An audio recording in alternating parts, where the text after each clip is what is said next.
Shalom Bapak Ibu Saudara semua, selamat datang di YouTube channel Kerinduanku Ministry bersama dengan saya, Pastor Daud Sriwijaya. Saya senang bisa kembali menyapa Bapak Ibu Saudara di YouTube channel Kerinduanku Ministry. Sebelum saya memulai renungan pada hari ini, mari kita bersatu di dalam doa. Hati kami limpah dengan syukur ya Bapa, karena kasih kebaikan Tuhan, kami boleh ada sebagaimana kami ada pada hari ini. Itu semua karena kasih dan anugerah Tuhan. Sebentar hamba-Mu ini akan menyampaikan renungan.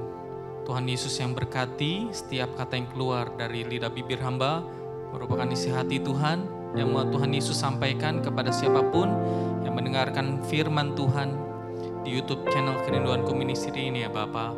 Biarlah setiap kami yang mendengarkan firman Tuhan, hati kami diubahkan, kami diberkati, kami dipulihkan, kami semakin menjadi serupa dan segambar seperti Allah. Terima kasih Tuhan Yesus, kami siap mendengarkan firman Tuhan. Hanya dalam nama Bapa, Putra, dan Roh Kudus, dalam nama Tuhan Yesus Kristus. Haleluya. Amin. Oke Bapak Ibu Saudara, pada hari ini saya akan menyampaikan renungan dengan tema yaitu mungkin sedikit agak menyeleneh gitu ya. Maju kena, mundur kena. Tanpa kita sadari Bapak Saudara, ternyata kita pernah ada di posisi seperti ini. Maju kena, mundur kena Bapak Saudara. Kayaknya serba salah, mau maju mentok, mundur juga mentok, salah. Nah hal inilah yang kita akan pelajari pada hari ini tentang bangsa Israel dikejar oleh Firaun. Kenapa maju kena mundur kena? Kalau dia mundur, ada pasukan Firaun mengejar dia. Kalau dia maju, di depannya ada laut Teberau. Sehingga di dalam Keluaran 14 ayat yang kelima, demikian firman Tuhan, ketika diberitahukan kepada Raja Mesir bahwa bangsa itu telah lari, maka berubahlah hati Firaun dan pegawai-pegawainya terhadap bangsa itu. Dan berkatalah mereka, apakah yang telah kita perbuat ini, bahwa kita membiarkan orang Israel pergi dari perbudakan kita. Inilah backgroundnya Bapak Saudara. Dan kemudian Firaun beserta pasukannya mengejar bersama 600 kereta yang dikendarai para perwiranya. Ini di ayat yang 7, Bapak Saudara bisa membacanya. Dan keadaan ini menjadi sulit buat bangsa Israel, karena di depan bangsa Israel itu terbentang Laut Teberau yang juga dikenal dengan nama Laut Merah. Sementara di belakang mereka ada tentara Firaun yang jumlahnya ratusan Bapak Saudara. Bangsa Israel pun semakin serba salah. Mungkin mereka berpikir, saya maju kena mundur kena. Mereka terjepit Bapak Saudara. Nah menghadapi situasi demikian, mereka menjadi takut dan panik. Mereka mulai menyalahkan Musa dan mengatakan bahwa lebih baik mereka menjadi budak ketimbang terjebak dalam situasi terjepit seperti ini. Saya bacakan di dalam Keluaran 14 ayat 10 sampai 12, demikian firman Tuhan. Ketika Firaun telah mendekat, orang Israel menoleh, maka tampaklah orang Mesir bergerak menyusul mereka. Lalu sangat ketakutanlah orang Israel dan mereka berseru-seru kepada Tuhan. Dan mereka berkata kepada Musa, apakah karena tidak ada kuburan di Mesir, maka engkau membawa kami untuk mati di padang gurun ini? Apakah yang kau perbuat ini terhadap kami dengan membawa kami keluar dari Mesir? Ayat 12, bukankah ini telah kami katakan kepadamu di Mesir, janganlah mengganggu kami dan biarlah kami bekerja pada orang Mesir, sebab lebih baik bagi kami untuk bekerja pada orang Mesir daripada mati di padang gurun. Menghadapi seperti itu, lalu apa jawaban Musa Bapak Saudara? Musa mengingatkan mereka ada 3 hal di dalam ayat yang ke-13. Saya bacakan buat Bapak Saudara. Keluaran 14 ayat 13, demikian firman Tuhan. Tetapi berkatalah Musa kepada bangsa itu, janganlah takut. Itu yang pertama. Berdirilah tetap. Itu yang kedua. Dan lihatlah keselamatan dari Tuhan. Itu yang ketiga. Keselamatan dari Tuhan yang akan diberikannya pada hari kepadamu, sebab orang Mesir yang kamu lihat hari ini tidak akan kamu lihat lagi untuk selama-lamanya. Bapak Saudara, jadi ada 3 hal yang kita akan belajar dari Musa. Ketika maju kena, mundur kena. Mari kita lihat 3 langkah yang akan dikatakan Musa dalam menghadapi kondisi terjepit ini Bapak Saudara. Yang pertama, Musa bilang jangan takut.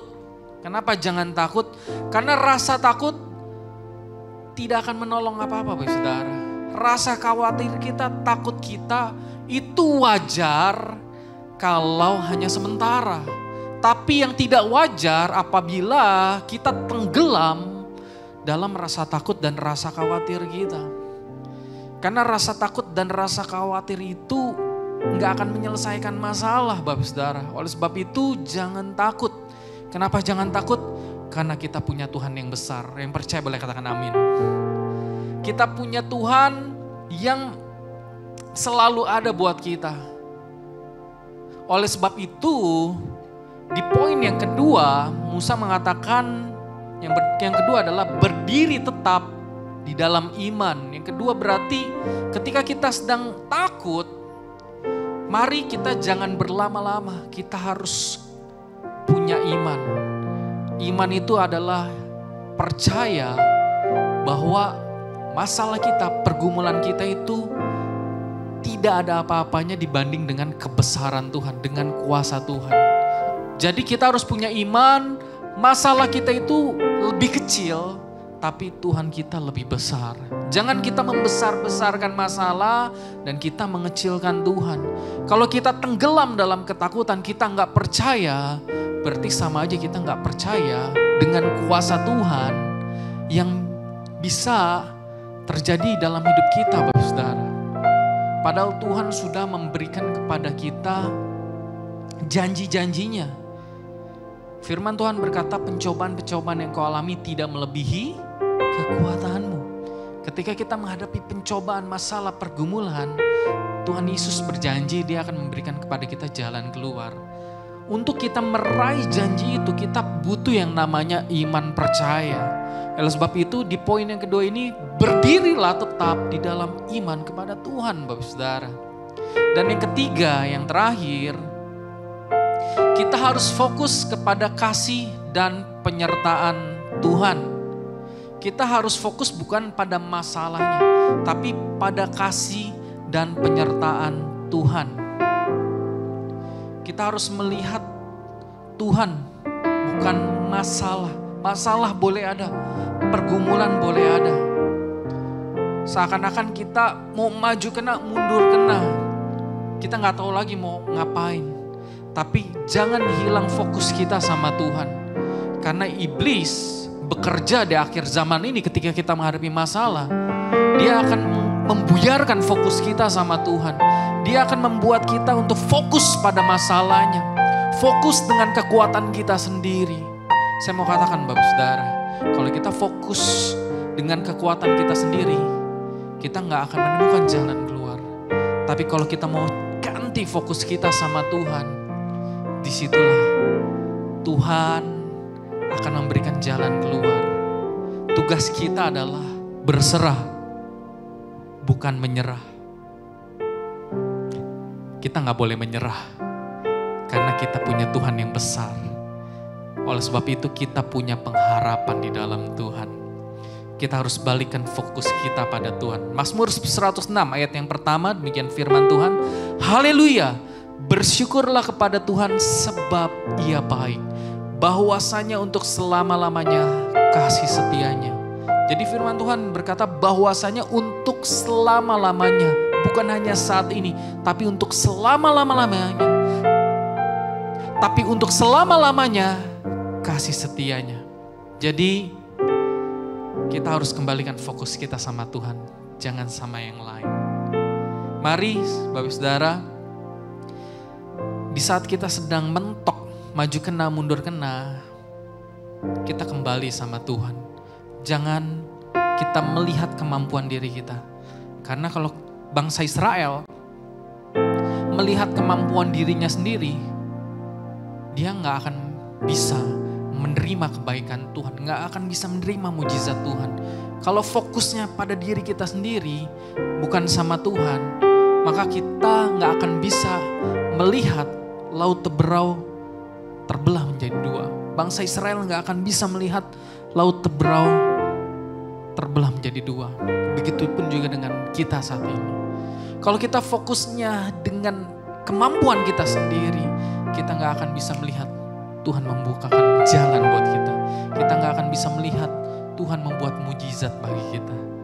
Mari Bapak Ibu Saudara, saya ajak Bapak Ibu Saudara saat ini untuk kembali percaya kepada Tuhan.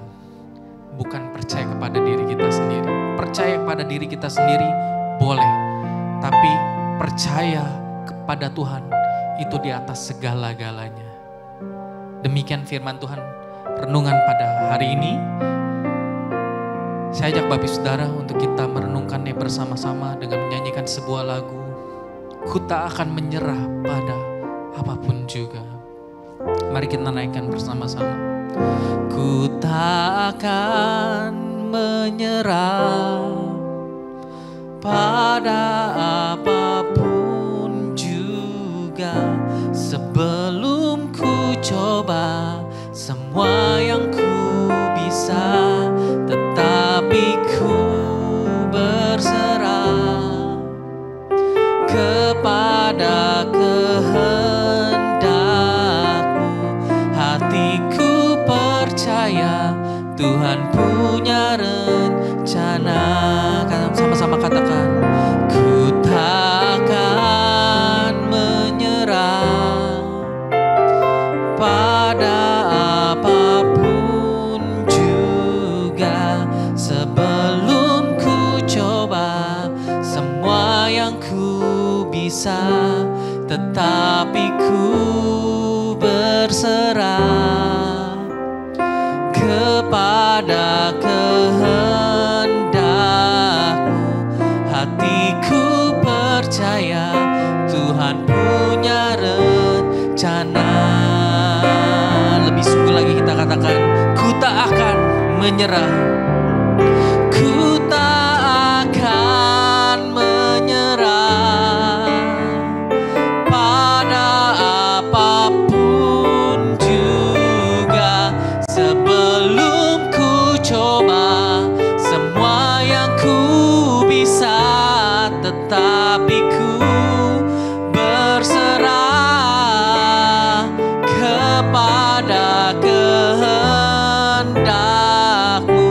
Hatiku percaya Tuhan punya rencana. Hatiku percaya Tuhan punya rencana. Hatiku percaya Tuhan punya rencana. Yang punya surga, crazy in love with you. God bless you.